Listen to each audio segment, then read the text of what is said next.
We folks today don't tend to see ourselves as mere animals.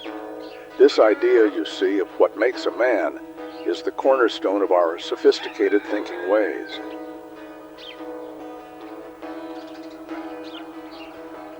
But rewind back to the old days, the Middle Ages, and it wasn't so easy. Back then, in some old town, you might just find a farmland critter standing trial, just like a person would. To the good folks back then, that was nothing out of the ordinary. Back in those days, it wasn't unusual for animals like horses, pigs, and cows to find themselves in hot water if they stepped out of line. From our viewpoint today, that might sound a tad unreasonable, seeing as these animals don't think and reason like we do. They lack our codes of right and wrong. We even use the term animalistic to describe something that's all messy and wild, far removed from human decency. But this didn't seem to bother those medieval folks too much when they decided to drag these poor creatures before a judge. Take, for instance, this one tale from France, back around the year 1450. One mother pig and her little piglets were accused of attacking and killing a young boy, just 5 years old.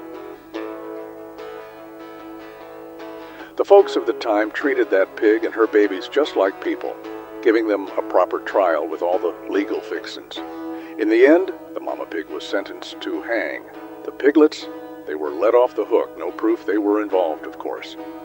Even swarms of insects and other pests sometimes faced the gavel, ruining crops. Such trials were pretty common back then. You see, animals were a big part of everyday life in those medieval towns, living right alongside farmers, butchers, and the like. As the animals got older, they became recognized as part of their communities, each with their own personalities, many mingling with the townsfolk every day. Many folks were faithful Christians, believing all creations under God deserved respect and kindness. Yep, it might seem silly to us now, but these people did weigh the ups and downs of treating animals as just, well, animals. Great thinkers would even argue that judging God's creatures was not for man to do, since they were scared of going against his word. But, as you might expect, time went on, and the expansion of big industries began to change the land. Animals once living among the people were moved far away, turned into gears in the grand machine of production.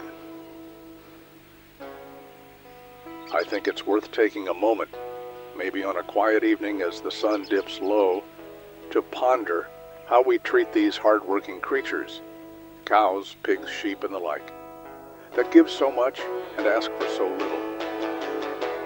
I reckon it's time to ask ourselves whether it's right to end a beast's suffering by our hands or to let a stray find its own way in the world.